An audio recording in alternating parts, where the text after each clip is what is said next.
Hey guys, Mallory Whiffen. I'm going to show you a beginning to end detailed edit from Lightroom to Photoshop.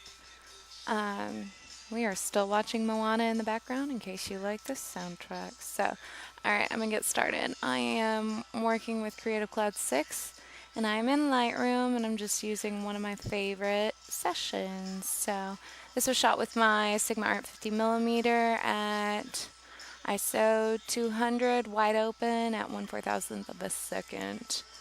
I really want to make sure I get all the clarity I can. Here's one that I've already been kind of playing with. So I'm going to start with this one. This is the original image. It was about 3 o'clock in the afternoon here in Missouri, if you guys are watching this from someplace different. So I'm going to use my SMAL presets to kind of start it off with. And I've already got a look. I've seen in my head the way that I kind of want to edit whenever I shot it. That's just how I work. I position my models, families, clients, doesn't matter, in the way, I don't know, I compose it in my head and then go by the surroundings and things around me to kind of dictate my editing style. That's just the way I see it. So I'm going to use these adjustment brushes. This is pretty much all I do in Lightroom is if I find a preset that I really love, I'll start with it. If not, I will adjust on my own. I mean, if I didn't have these small presets and I wanted to do it solo, I would darken this puppy up probably quite a bit. I tend to shoot a little bit darker, and that's just my personal preference. I may use a radial filter, maybe to brighten up her face just a smidge. But that's how I would start it if I didn't have presets already going on. So, but I'm going to show you with my SMAL presets. So I didn't really adjust anything straight from, and this one was number 8. I did decrease the green just because I didn't like that for this specific family. Or this session. So the only thing I'm going to do here is brighten up her eyes just a smidge. And I always go by the highlights of their eyes. Kind of where there's a reflection. Sometimes if I feel like it's necessary, I'll add just a touch on the highlights of their lips. But this one almost exaggerates it too much, so I like to be a little bit, I don't know, finicky with it. So this is just upping your exposure. Adjustment brush, this one, the iris enhancer, just ups your exposure a little bit as well as adding contrast. You can totally do this on your own. You don't need a preset. You don't need an adjustment brush. You can create your own. These are just handy tools I've accumulated and just kind of use real quick. So I'm going to keep it at around 40. She's got gorgeous blue eyes anyway, so I'm going to show you a side-by-side of this is my original, and this is what I'm going to take into Photoshop. One thing I will do is probably soften her skin just a little bit, just to give it a nice clean look. Whenever I soften skin, I do not ever almost go over the bridge of the nose right here. It just tends to flatten out your image. I kind of go over the highlighted parts as well as the softer areas of the face, not trying to go too intense. And I'll show you my mask. So it's a little bit like that. You can see where I got off just a smidge. That was a long S, sorry. I'll probably add it on down here just a little bit. You can also create these on your own. It's just dropping down your clarity. This kind of reduces your contrast. Sometimes with different complected clients, I will adjust this. Here, I don't see the need. It doesn't alter her skin tone drastically. It doesn't make her look unrealistic. So I'm going to keep it that way. So yeah, I'm going to take it into Photoshop and show you what I would do with it then.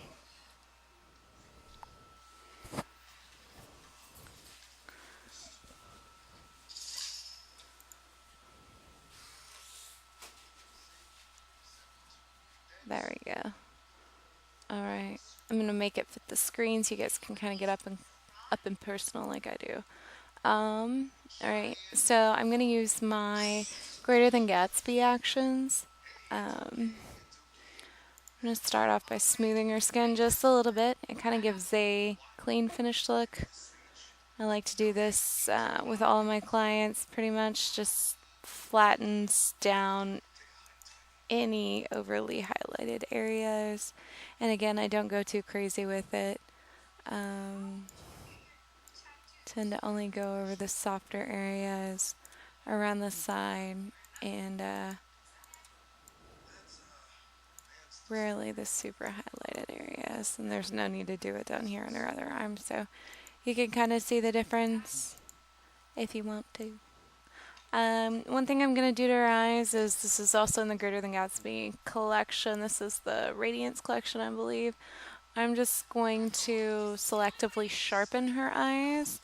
A lot of people feel like this is a no-no, and I feel like it is in certain situations. If you want to sharpen an entire image, do not go over it with this giant brush and just make everything so sharp. You will lose clarity. You will lose integrity if your client ever prints this image. It may look highlighted in places that you want, but I guarantee you, you will just have a messed up printed piece of artwork that you probably won't like. So there's just a little bit of sharpen. The only things I selectively sharpen ever are the highlights of the eyes, sometimes the highlight in the lips, as well as strands of hair, just because it feels more natural to me. But she's already looking pretty highlighted, so I'm not going to do a ton to that. Another thing that I like to do to give my portraits, anything that I would give a client a dramatic look, I'm going to place embedded, and I'm going to put a lightscaping overlay. And this is from Jessica Drossin. I think I mispronounced it in my last video. These are lightscaping overlays. They're really handy. I've had them for years.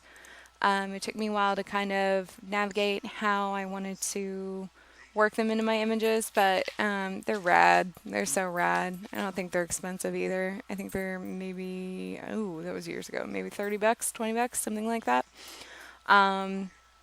I'm sure you can make these, but if you're like me and have a billion clients, you don't always have time to make everything.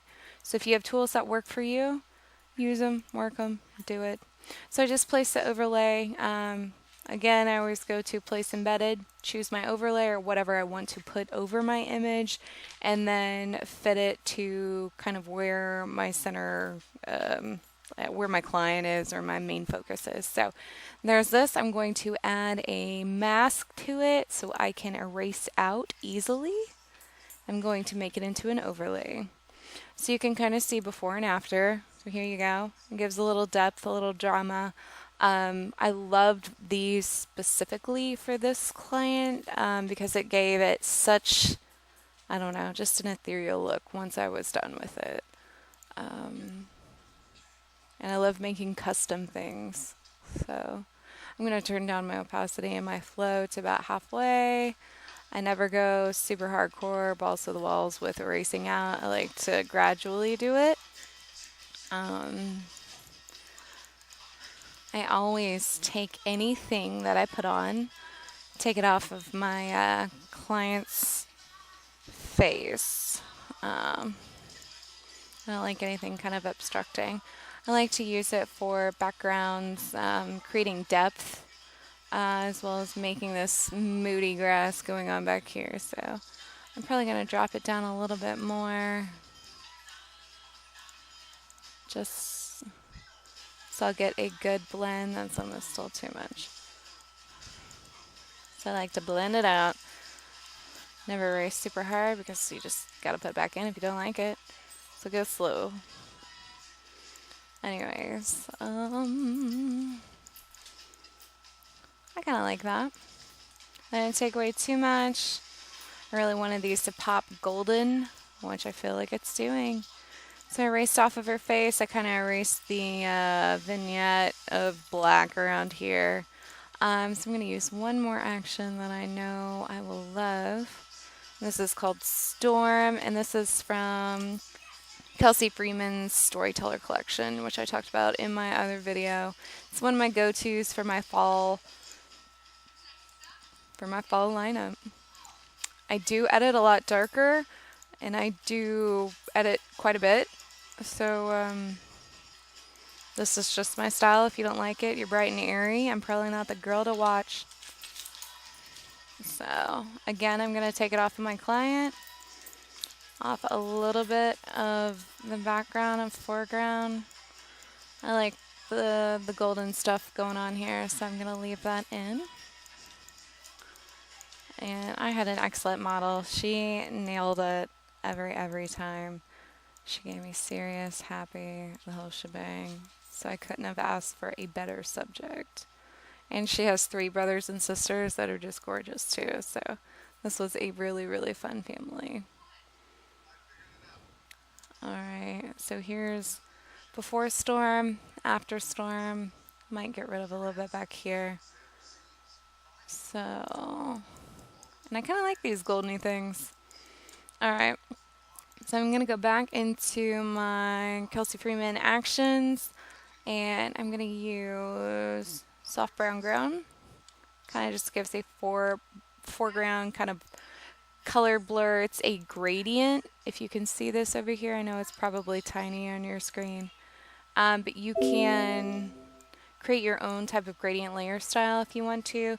These are just easy because they're already created for me. You can make it thick, you can make it thin, you can kind of adjust somewhere in the middle, whatever your jam is. So I never like to go hardcore with it. I want to blend. So I'm going to make it a little bit believable to where the eye registers this, but then immediately goes to her and circles back around whenever you're viewing it. So that's kind of my thought process when I edit. And then I'm also going to use one of her fancy actions, which is just blur the background a lot. She has blur the background a little. I like to be a little more in depth with it, but I always go with blur the background a lot. And my flow is, I'll probably drop it down about halfway-ish. I don't have specific percentages that I use. Just go with my eye.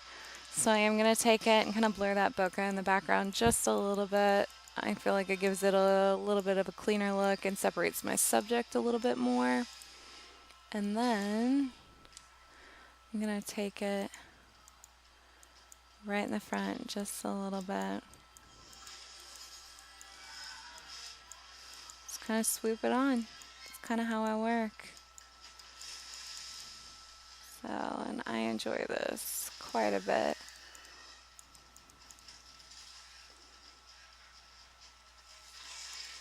So there's a good blur. I'm going to show you what it looks like with and without it. It's not crazy, but it definitely separates your subject and your background and foreground and creates a nice overall portraiture look. And that's what I want. I want my clients to see it. I want them to be like, ah, that's my baby, you know. So now I probably wouldn't do anything else to this image. If I felt like it needed a little more pop, I might sharpen selectively. You can see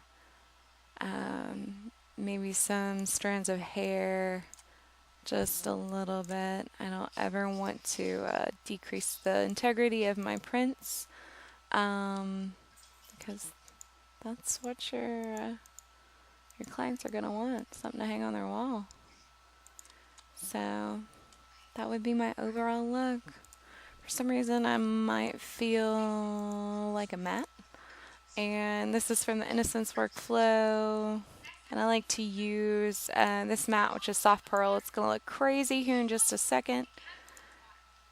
Ugh, that's awful. So what I'm going to do is take away the pearl tone and the pearl warmth, because I don't want that messing with the overall effect, but I do like the contrast this specific matte soft pearl thingamajig gives. Excuse me, action, I know what it is.